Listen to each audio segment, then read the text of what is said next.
Okay, so we're going to continue from where we left off in Siman Kuf Tzadi. We're holding Sif Mem Beis. Just a little bit of a review. We've been talking a lot about being toilet on many kinds of things, whether it's on bugs, whether it's put the blame on somebody else. It could be another woman, it could be the woman's child, it could be she was going through a shuk shel tabochim, all kinds of things. And that's necessary sometimes to be toilet. We're making somim on stains, but on condition that it's reasonable, of course. And there's all kinds of circumstances that can produce a ketem. We've covered different kinds of somim as well. Elongated versus round. Elongated meaning that it's possibly not from a ma'acholet, not from a lice, from a louse, but it could be that it was from her body. And still, we were makel even in that case, if it's pokos migris, which is really the shear of macholes, where sometimes we need to take that into consideration too, size. And we made a differentiation between if it's found on her body, if it's found on the choluk, if it's found on the aid that she checked herself, which is of course a lot more sensitive because there's a good chance that it's coming from the makor. But a very important chiluk was made between something that is boduk versus eina boduk, which we were introduced towards, I guess, the middle and the end of Siman Kuf Tzadi. Something which is boduk and something which is not boduk could make a world of a difference, apparently. Boduk meaning literally that she is aware that it was cleaned once upon a time. Eina boduk means she never looked at it. Or it was taken from a place where she keeps a lot of rags, which in a sense is really eina boduk. And we covered the machlokes as to what constitutes eina boduk, or what constitutes boduk. Because the Mechaber in Sif Lamed Tes made it very clear, very important statement, very important halacha, that eina isha tmeya mishum kesim shemotzo bechaluka. In other words, a woman would not become tameh at all from a kesem that is found on the chaluk, as opposed as being found in the aid, unless she had checked it, unless she was aware that it was once upon a time clean. Otherwise, if she wore it without checking it first to see, maybe it had a stain from before, she's tahora. And of course, this becomes more complicated if she lends her clothes, as we will see, to other individuals, and then she gets it back, and she doesn't wash it, and she puts it on herself. Well, she finds a ketem. Is the ketem there from before? Well, she does remember that she was a Niddah not too long ago. Maybe the ketem is from the time she was a Niddah. So there's all kinds of possibilities that need to be considered. But that Mechaber made a very important chiluk. The only thing is that we said that there was a machlokes really, Rishonim, as to what is the definition of eina boduk. And that machlokes you find even by an aid. We had Tosos in the Ramban that even if she checked it a couple days ago and she left it in a place which is mutzta, in other words, it's private, it's closed up, but now she didn't check it before she checked herself, examined herself. It's called eina boduk. Whereas the Rashba says no, she doesn't have to check it right before she examines herself. Even if she checked it a couple of days ago and it was in a good place, in a drawer, secure place, that's already called boduk. So based on that, it's obvious that the Rashba is the one that's being more machmer. Because once something is considered the boduk, you don't have the leniency of eina boduk. The leniency of eina boduk means that since it was not checked, it could be got dirty from something else. So that is definitely a leniency if something is not boduk. So, anyway, we're machmer for the most part like the Rashba. That's how the Shuchan Aruch was, that's how he paskined. So we went on to say that this woman could become tehora or tmeya even if she lends it to somebody else, and it could be easily that ketem came from someone else, depending on if she checked the choluk before she put it on and after she took it off, before she lent it to the other woman.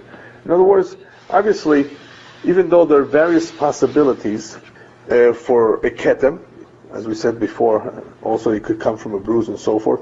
Now we're dealing with a situation where the keten per se appears to be a sort of keten that would be metameh her, based on its location and so forth. So that's not really the question anymore. Otherwise, we have something on a dover sheino mekabel tumor, if you recall. So we're talking about a keten that would be or otherwise be metameh her. But there are some sveikas. Now, if it's boduk to her, then of course it makes it more difficult, because then we don't have a havamina, or we don't have a possibility or a direction, I should say, of where could this have come from. It was baduk to her, and all of a sudden, it does have a stain. Unless you could somehow tie it to a ma'acholet, as we said, it was under the pillow, all kinds of examples. Otherwise, you really are not left with too much. Whereas on the other hand, when an aid is eino boduk, we look at it differently. Well, since it's eino boduk, we can actually possibly attribute it to all kinds of things. It could have come from other things. And since we're makeling summon, we're allowed to do that.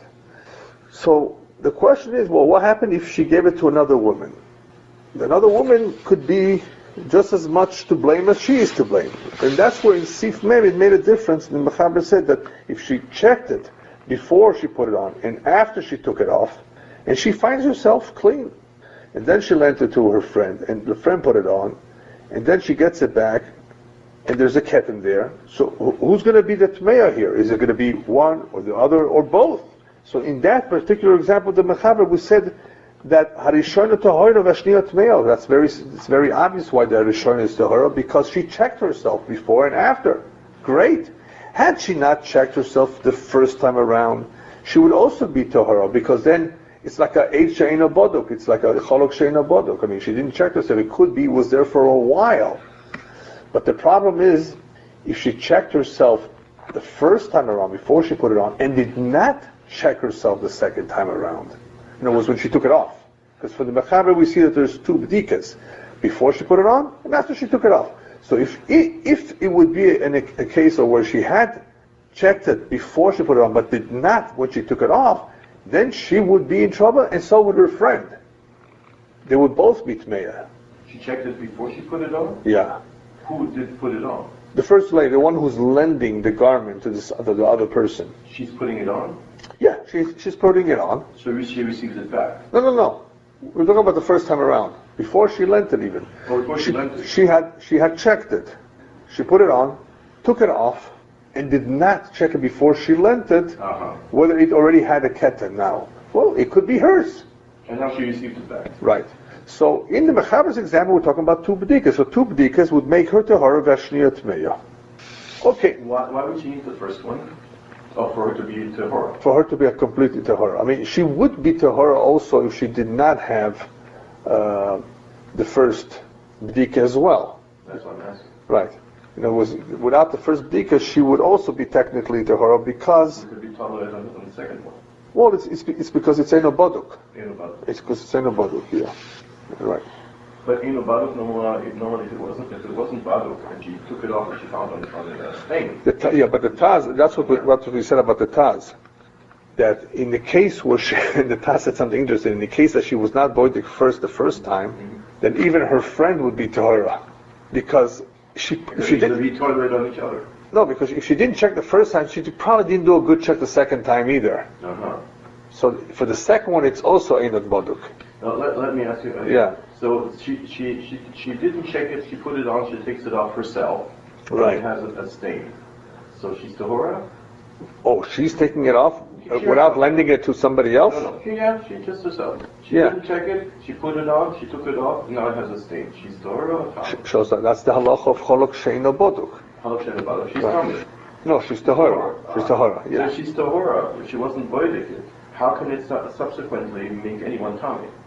If she herself wasn't boidik and puts it on and takes it off. Because she doesn't know yet. Only when she gets it back, right? No. I'm understanding. Right. She's in boidik. She puts it on. She takes it off. There's a stain. Right. It doesn't make her tummy. Right. If that is so, how can a stain found on this garment make anyone tummy? Why would anyone else be worse than she is? That's, she wasn't boidik after she took it off. Yeah, but that's not the example of the mechaber. You're right. If she's not... When she wasn't boidik, she put it on. That's what the Taz is saying. Yeah, and she took it off. Right. It can't be metame anyone. Well, it's similar to the Taz, not exactly. If it can't be metame her, it can't be... Yeah, but that's not the example, right. That's not the example we're talking How about. is it different from what the examples are? The example we're talking about is that she's clean because she checked herself. She checked herself before, she checked herself after. That's example of the mechaber. That so means she's she's an unlikely source for it. Exactly. Yeah. So it must be from the other one. That's all. Yeah. Well, wait a minute. But why must it be from the other one?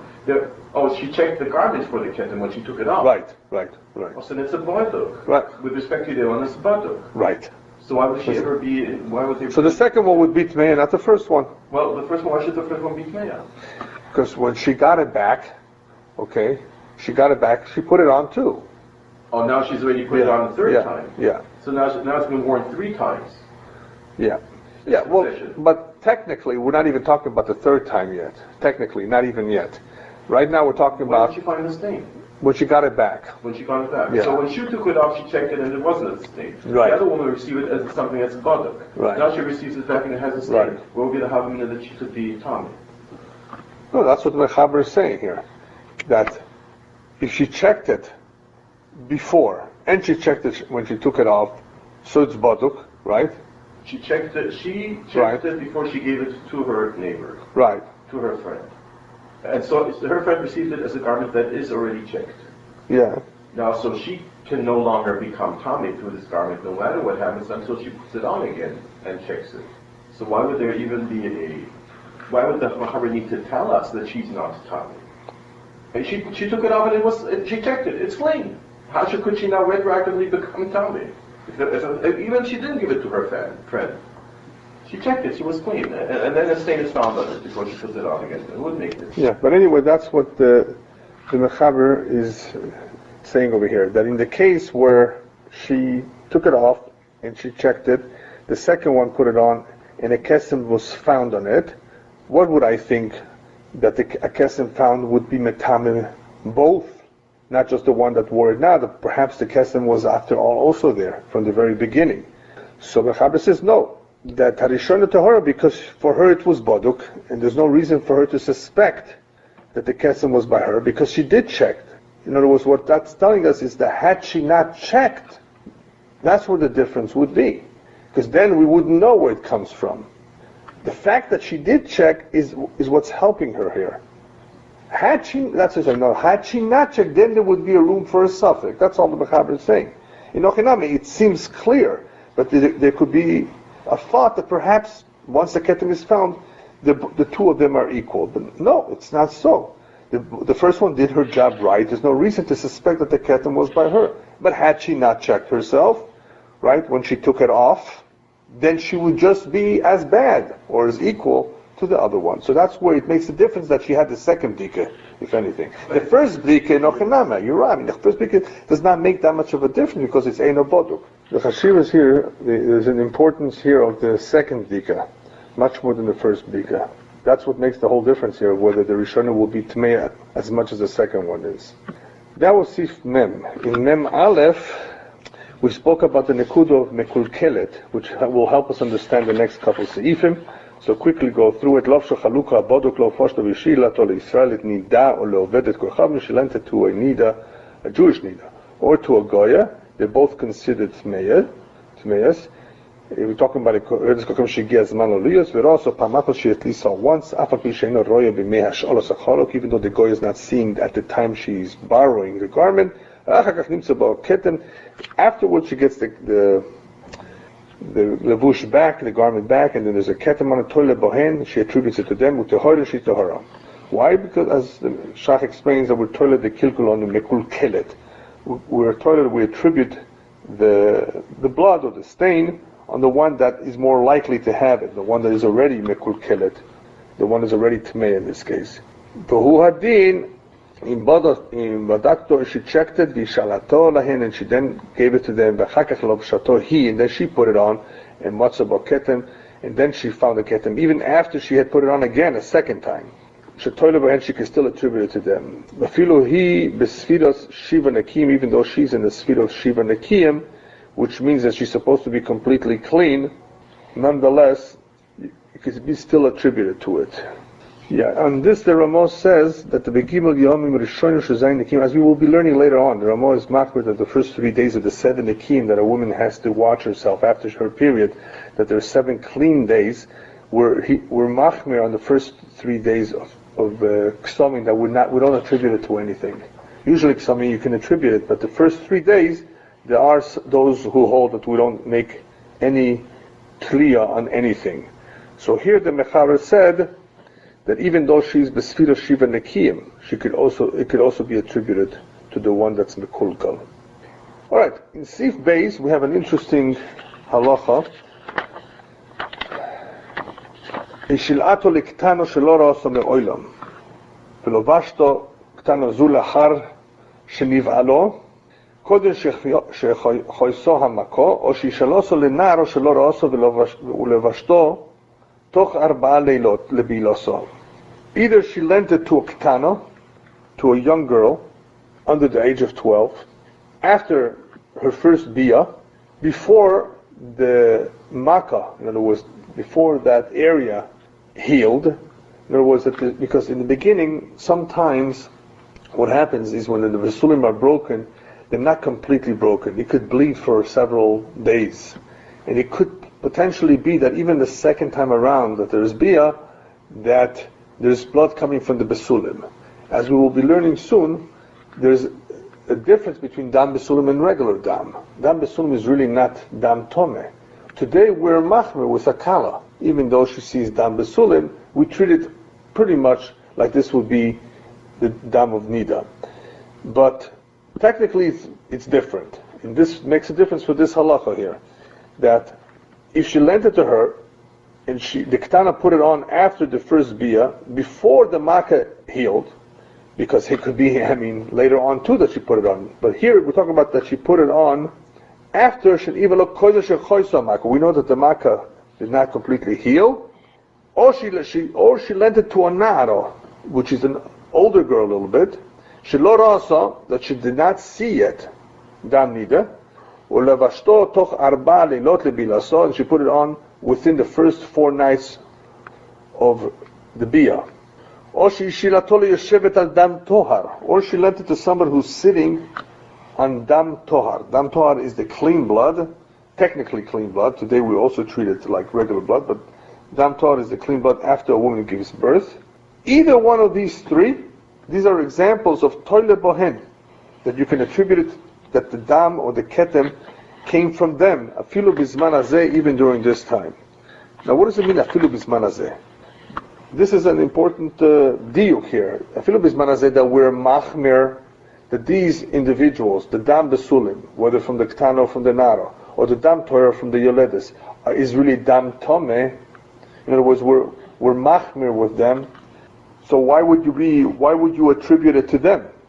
In other words, when it's dam that is not tomeh, but we say, you know what, it could have come from her because this is the time she sees it's not going to make her tmeya anyway. So let's just say it's from her. In other words, we don't make her situation any worse by saying it's her fault, because it's not tomeh. So it's easier to do that. It wouldn't be fair if by attributing it to her, it would render her tmeya. Because why her more than the first one? But when she's got nothing to lose, the ktana, the nara, this is dam besulim anyway, or it's dam torah for the yoledes, then why not say so? It could help this woman, the first one that's lending her the garment. So you're allowed to do that. So what the Mechaber says is afilu bizman hazeh, when these women are halachically yes tomeh, if they have blood, so they have what to lose by blaming them for it, in a sense. The reason why nonetheless we are toile on them, even though we're machmer today, it's only because it's a chumrah. Me'ikar adin, this is not really dam that is metameher. That's one explanation. The second explanation is that but Lamaisa, she won't be able to be with her husband. Those women, you mean?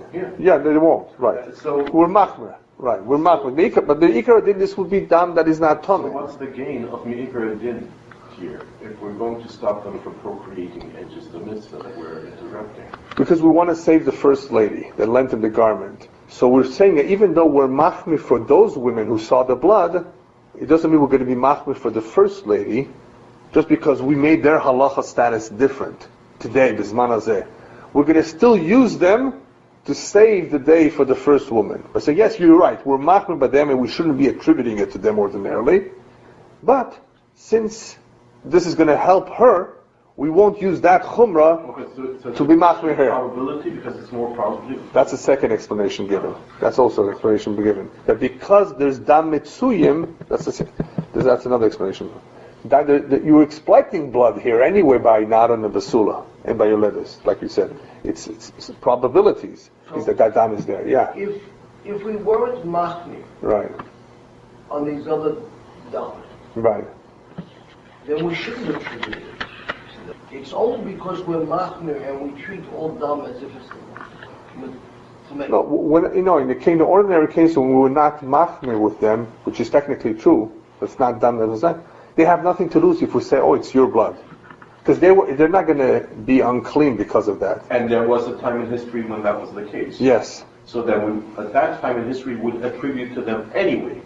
Anyway, yeah, because... So then the chumrah came later after we were already attributing to such women this. The halacha to attribute it to them was already standing when the chumrah came. Is that correct? Well, what's the Mechaber saying? Afilu b'zman hazeh, that we're machmer. So we continue. We continue this because we're not going to extend that chumrah to this woman. Just because we were machmer by this woman. Oh, this blood, you're right, technically you're clean, but today we're machmer. So maybe that would be another explanation, because when the chumrah against them was introduced, because now they do become, that was not at the point where there was a question whether we attributed to them or not. Yeah. That was never in question. We were already attributing to them without the chumrah. We would be. So the question is, now that we have the chumrah, should we perhaps stop this practice? Right. And then what do we gain? Then we make her tameh.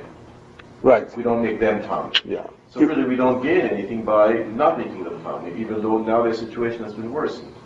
Because now we would be making this woman tameh. One of the two we have to make tameh, right? That's right. One of the two you have to So make. one of the two will not be able to be with their husband. And in their So that wouldn't be fair then, right? in their case, they have been declared tameh all along. They have been declared the source all along, only it didn't make them tameh so far. Right. So just because we introduce now new chumrah against them, that it does make them tameh, doesn't make it fair that we should now make her tameh instead, because until now they weren't tameh. One of the two will end up being tameh. One of the two will end up being tameh. And they were the ones that were declared the source for this problem all along. Right, all along. Yeah. Now we're introducing a chumrah against them. Yeah. But why would the introduction of the chumrah against them be a justification to now make? You see, but it has to be that technically they don't have anything to lose. So in the case where they have nothing to lose because it's dam Torah, it's why not? Why not attribute it there? Which is a different kind of an example than what we saw before, ben tolim kilkul b'mekul keles, which even though it's somewhat similar, it will not become a kulkul. Right. Here she's clean anyway, but the Mechaber says even b'zman hazeh when they're not clean, in a sense, we're machmir on them. So they do become tameh. So means here they become tameh anyway. So it's like you say, what do you mean attributed to them more than to her? I mean, they are tameh anyway. In other words, they are.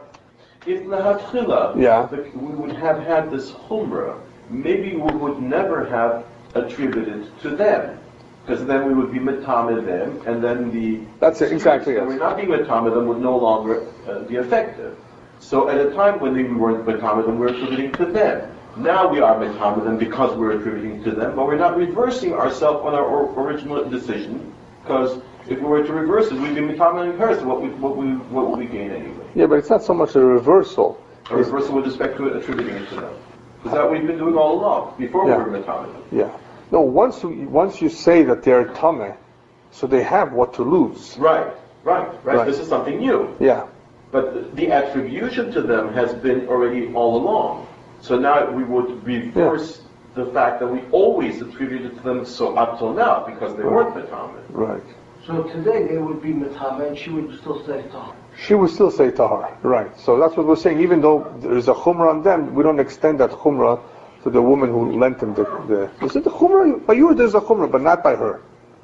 Or like you began to say before, because probably the probability is there that the dam is from there. The two things actually work together very nicely. because there's more of a probability here by then. Yeah. So now that we're metamid them, we're still going to attribute it to them.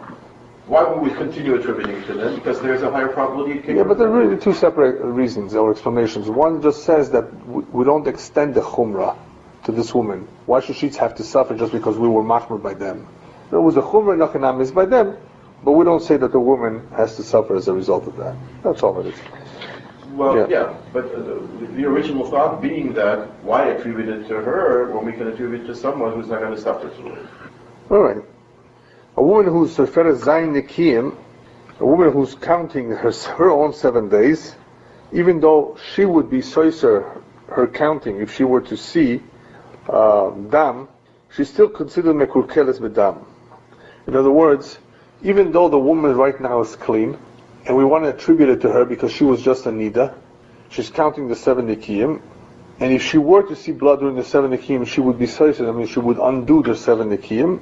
She's still considered mekulkeles bedam. In other words, there's a good chance that the dam still is from her, because she just had it. She just had her period. So even though right now she doesn't have it, she's already observing the 7 Nikiyim. She's still considered mekulkeles as far as our din of who is considered mekulkeles or not. But she stays tahar. The other person attributes it. The other woman. Yeah, but here we're talking about the shiva, the woman who's keeping the shiva Nikiyim is the one we're attributing it to. We're attributing not the woman who's wearing. She doesn't become tameh. We attribute it to her, but do we say that she's tameh? Well, sure. Remember, somebody's tameh here, right? She's still a mekulkeles ktsat, and we're gonna attribute it to her. One of the two is gonna have to be tameya, sure, because Yeah. Who is it? And that's the question here. So could we attribute it to her more than to the first one? The answer is yes, because she's ktsat mekulkelet. There's a machlokes aposkim however on a woman who finished her job. She checked herself 7 days, she's clean, she's about to go to the mikveh. Now a kesem is found. Now whose fault is it more likely? Can we attribute it to her or not? So that's a machlokes. You see how this one is a little bit more tricky? That's it, 7 days, she's gone, she's finished, everything perfect, ready to go to the mikveh. She should be clean. Do we still see that? The chances are it came from her. She's gone, she's finished, she's passed her 7 days.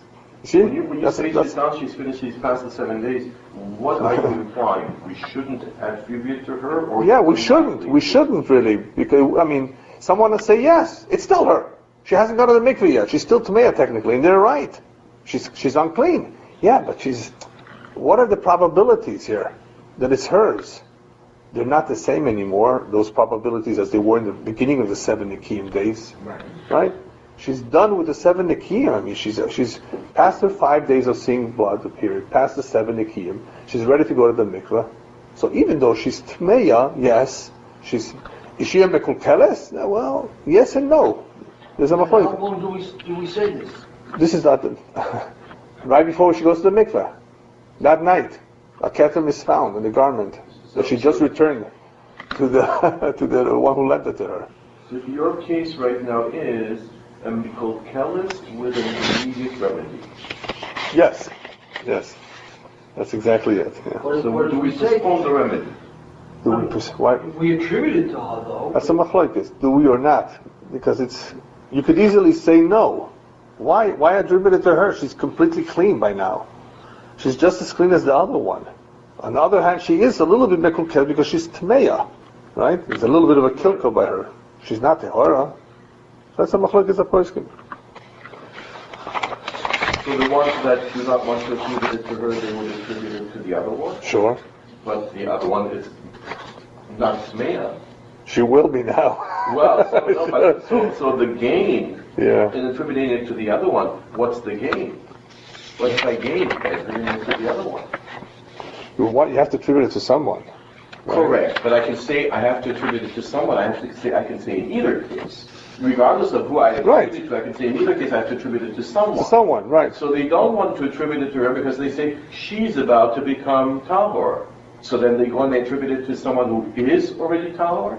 Either way, you're going to have a problem. Yeah. Either way, you're going to be mekalkel someone here. Right, that's the So point. why the preference to be mekalkel this poor lady? Or is it we're simply drawing a defining line? No, you can't. No, the woman who has it, it's her garment, cannot be toile, that the one that she lent it to, She was wearing it. that she was wearing it, oh, it must have come from you now, because you're still didn't go to the mikveh, wait a minute, I just got up now, and I'm done with my niddah, so you can't be toilet on her. I'm a little confused. When was the stain found? When she after she gave it back, and she wore it during the time after she was done with the 7 nekim before she went to the mikveh. Also, she's already been to the mikveh. No, not yet. No. She's on her way to the mikveh, Yeah. and they bring her the garment. Yeah, maybe can I borrow this for the way to the mikveh? Maybe, yeah. So when did they find the stain?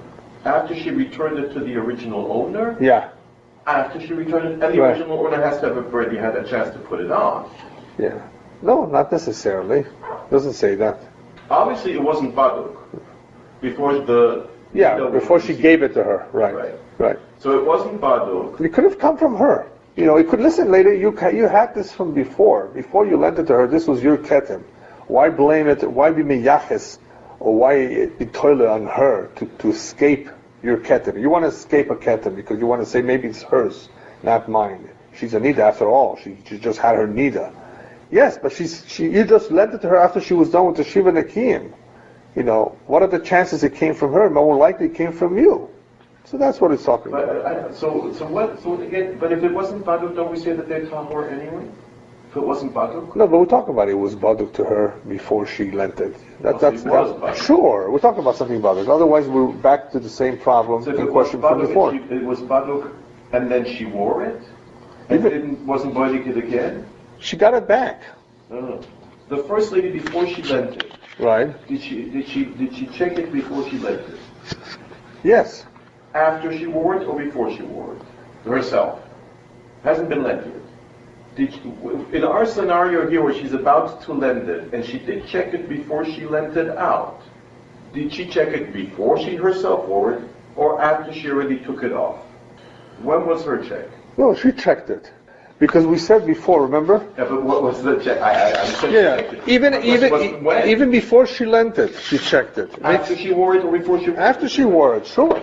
So she checked it after she wore it. Which in the original, remember, in the original case, when she checks it, she's tehara, right?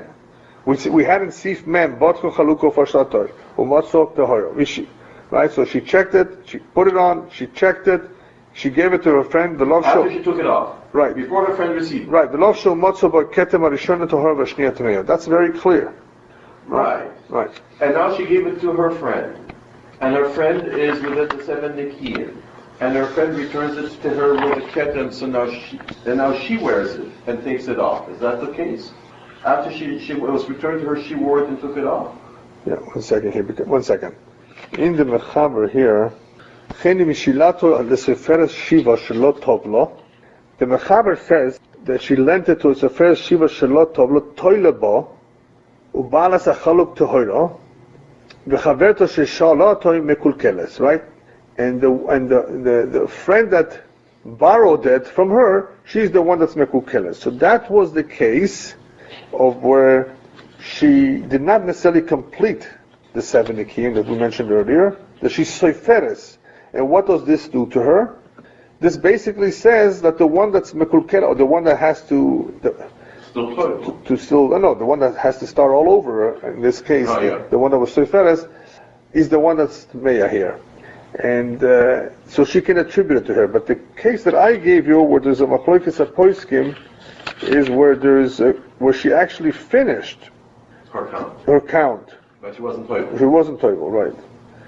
So that's where there's a machloikes. So in that case, that's where the question is whether she's considered a mekulkeles that I can attribute it to her. Yeah. That's the difference. Whether she finished or did she not finish. In other words, she's not necessarily any worse off than the first one. But just a question, wouldn't the plausible thing to do be to go by whoever wore it last if everything else is the same? Yeah, that's what we're trying to figure out here. Is everything pretty much the same? Are they both equal or not? Or is one more mekulkeles than the other? Why would the one that is... Because you're allowed to be told on the one that's more mekulkelet. Why would the one that is currently tahor be more mekulkelet than the one that hasn't toivel yet? She's not more mekulkeles, right? But we want to attribute it.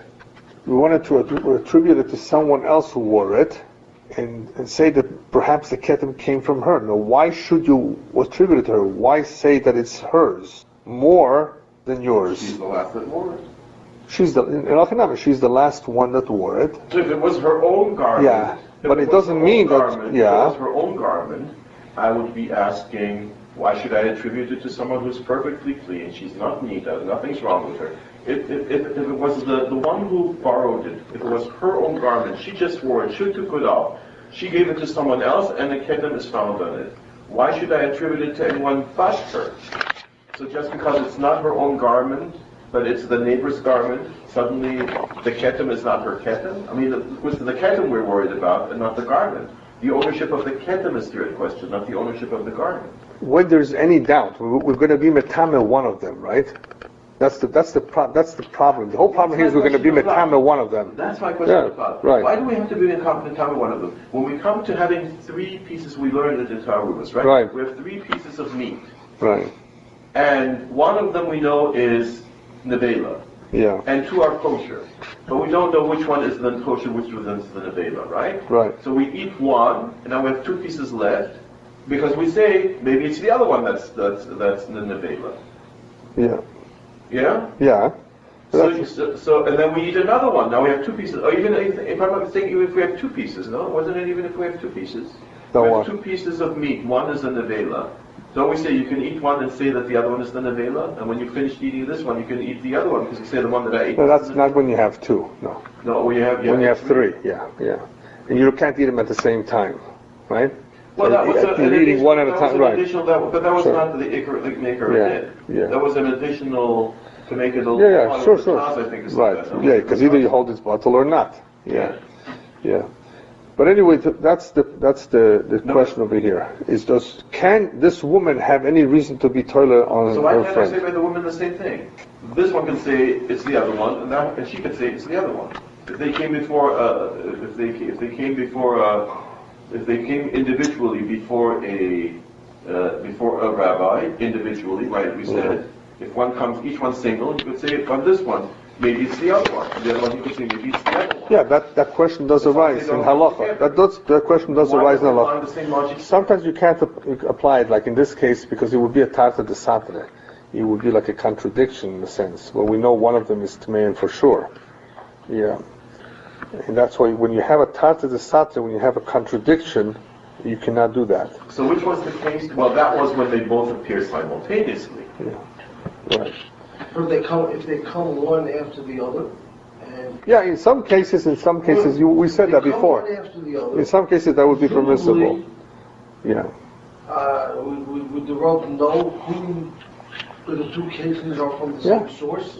Exactly, that would be a shaila. We had that before. Some would allow for that if they were to come separately. In some cases, depending what the shaila was, that would present itself. Can you allow for that? If they came separately, to say that each one was tahor or tahora based on her question. Anyway, I think we should stop here and maybe continue next week.